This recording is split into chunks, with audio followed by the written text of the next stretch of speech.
The manila envelope was still warm from the printer when my hand closed around it, and I remember thinking, this is the last normal breath I'm going to take tonight.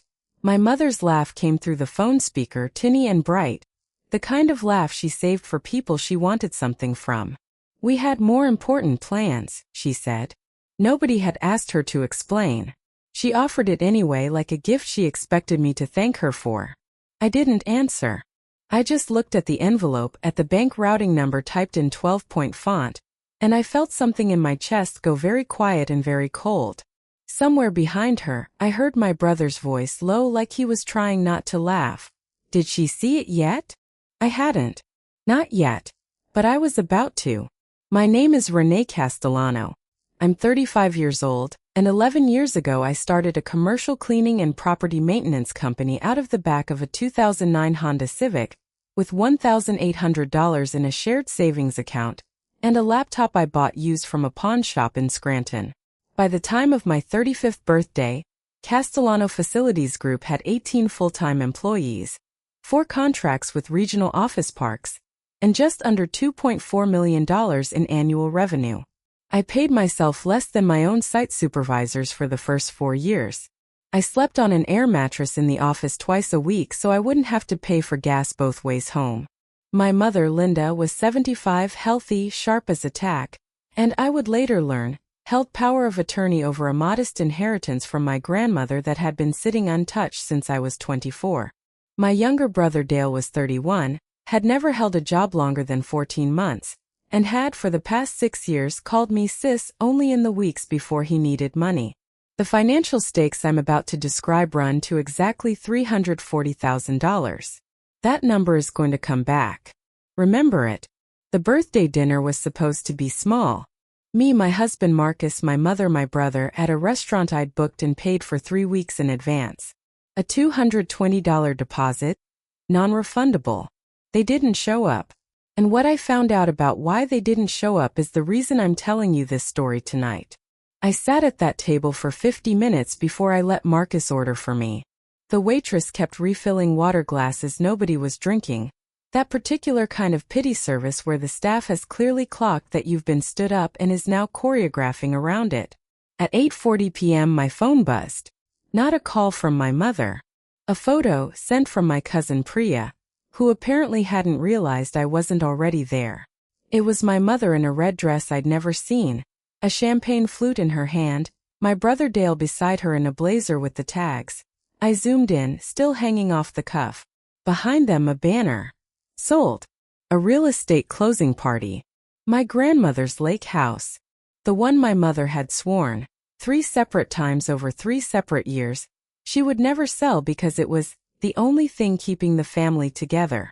The caption under the photo from my mother's own account. Best day of my life, finally free. Clinking glasses. Posted at 7:52 p.m. 40 minutes after my dinner reservation started. I didn't say anything to Marcus. I just turned the phone screen down on the tablecloth, next to the candle, and I ordered the branzino. 2 days later, quietly, on my lunch break in the Civic I still kept for sentimental reasons, I pulled the property record for the lake house through the county assessor's site. Sale price, $410,000. Closing date, the day of my birthday dinner. Buyer, a name I didn't recognize, LLC registered. I called my mother, kept my voice light. Saw the pictures. Congrats on the house. Didn't know it was on the market. Oh, sweetheart, she said, and I could hear ice clinking. It's complicated. Trust stuff. Boring legal things, you wouldn't want the details. I did want the details. So I requested a copy of my grandmother's original trust documents from the county recorder. Public record, no permission needed. There it was.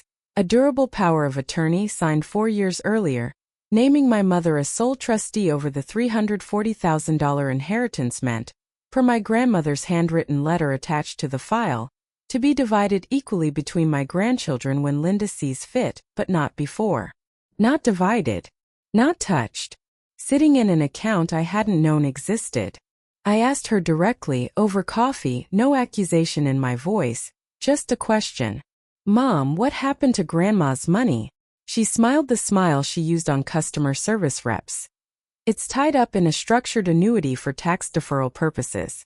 You wouldn't want me to pay 40% to the IRS unnecessarily, would you? I'm protecting your inheritance, Renee.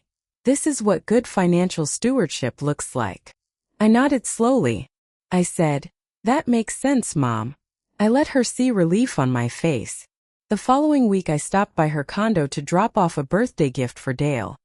A gift I'd bought before I found out I wasn't invited to that party either. The door was cracked. I heard my brother's voice first. She actually believed the annuity thing? Dale was laughing, that same low laugh from the phone call.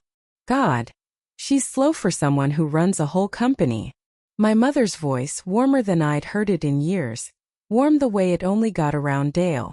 She'll believe anything if you say it with enough confidence. Always has. That's why she's the one who works so hard, and we're the ones who get to enjoy it. I stood in the hallway with a wrapped gift box in my hands and I didn't make a sound. That night I couldn't sleep, so I pulled the LLC name from the property sale and ran it. The buyer wasn't a stranger. It was a shell entity, registered 8 months earlier, with Dale listed as managing member. My mother hadn't sold the lake house to a third party. She'd sold it to my brother at $70,000 under market value, using $190,000 of my grandmother's trust money as his down payment, money that was supposed to be split 3 ways, including with me. The remaining $150,000 of the trust had already been transferred, for separate wires, into an account under Dale's LLC over the preceding year. Labeled in the wire memos, consulting fee. There was no consulting. There was no annuity. There was just my inheritance, laundered into my brother's real estate. While I ate branzino alone on my 35th birthday, I made a decision that night, sitting at my kitchen table with the county documents printed and squared into a neat stack. I wasn't going to come at them with what I knew. Not yet. I decided to become smaller. For the next 6 weeks, I let my voice go soft on the phone, the voice I used to use in my 20s before I built anything, before I learned that softness gets mistaken for permission. I started asking my mother business advice I didn't need. I let Dale see me squint at a restaurant bill like I couldn't quite do the math anymore. I wore the same cardigan to 2 family gatherings in a row, the frumpy one, the one that made my mother's shoulders visibly relax because a smaller, sadder Renee wasn't a threat to anybody. Internally, the calculation was simple. People don't tighten their lies around someone they've already dismissed. The moment they believed I was confused, hurt, a little pathetic, they'd stop being careful. And unguarded people talk. I just don't understand money the way you two do. I told my mother over the phone, letting my voice catch just slightly on understand. I trust you, Mom. I really do. She exhaled like she'd been holding her breath for weeks.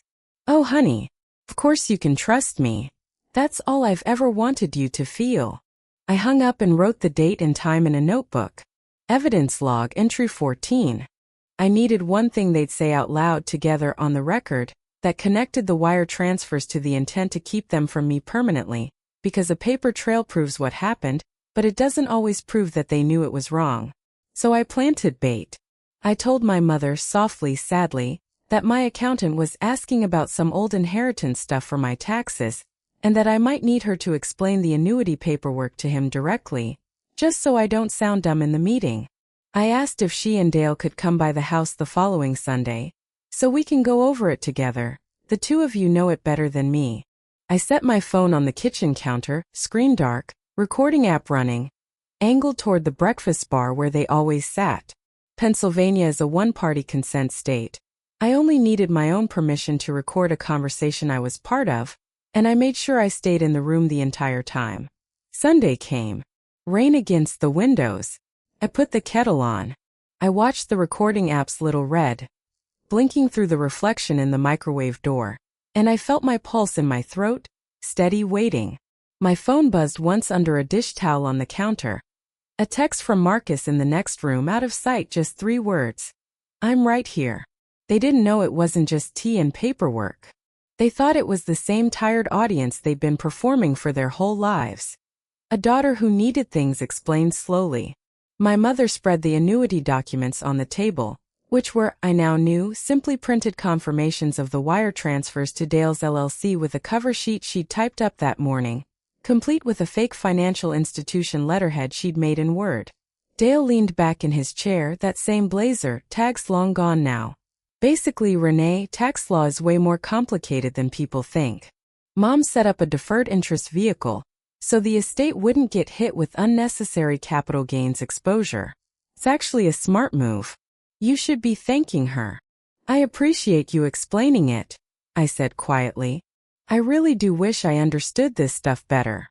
My mother reached over and patted my hand, the same hand that had signed away $340,000 without telling me it existed.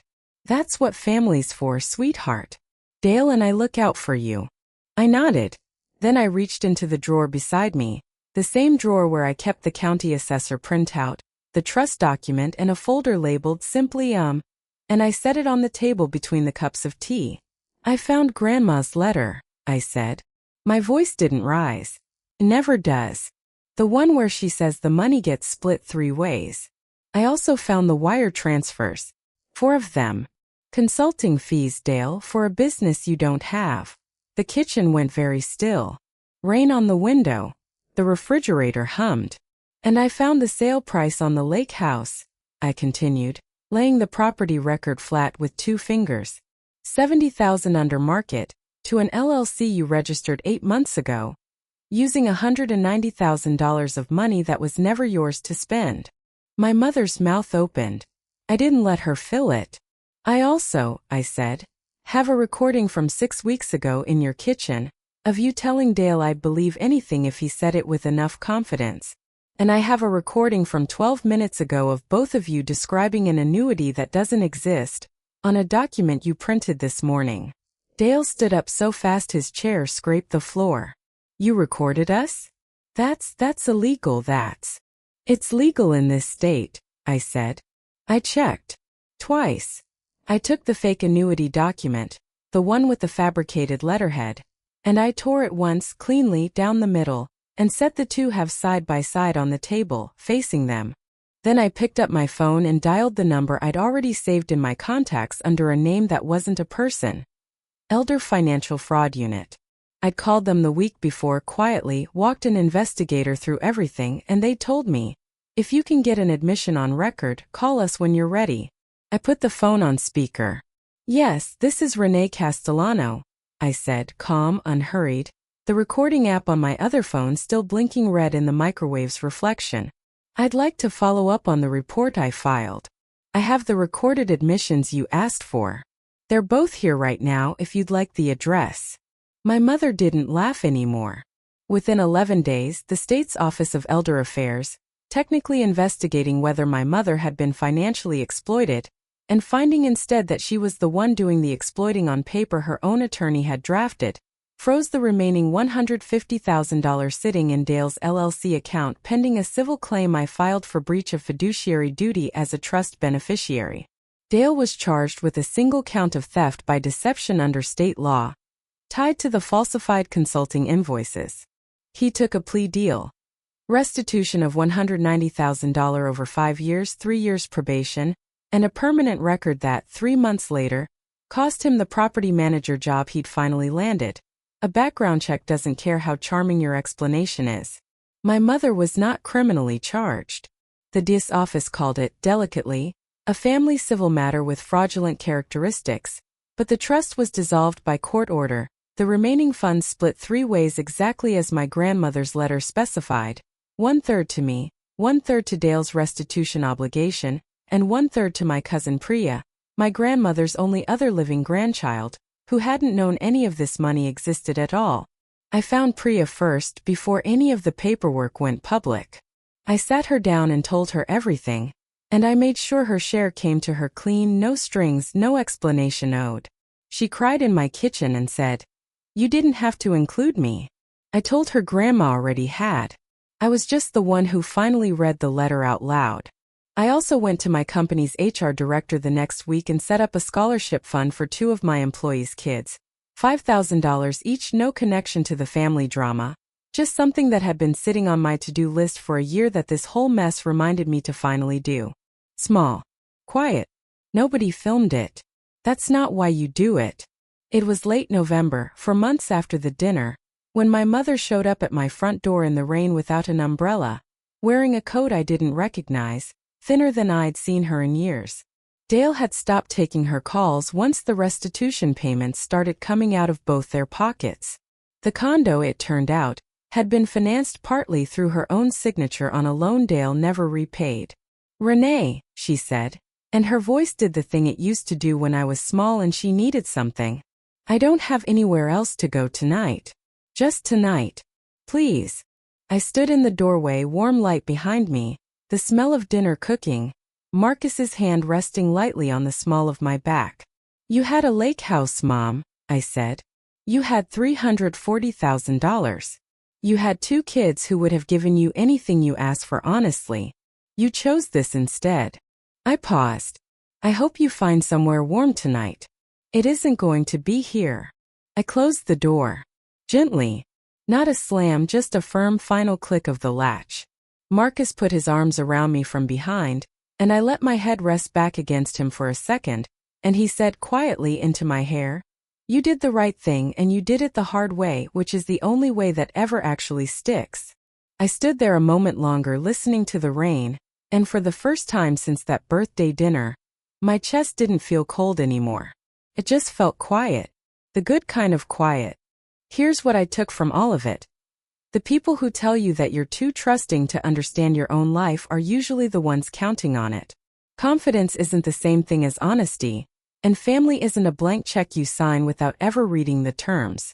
I didn't get my mother back, but I got my grandmother's word kept, my cousin included, and my own name clean. So I'll ask you this: if you found out the boring paperwork someone in your family kept waving away actually had your name on it the whole time, would you have let it go? Or would you have pulled the thread? Tell me in the comments. And if this story hit home for you, hit like, subscribe for more stories like this one, and I'll see you in the next video.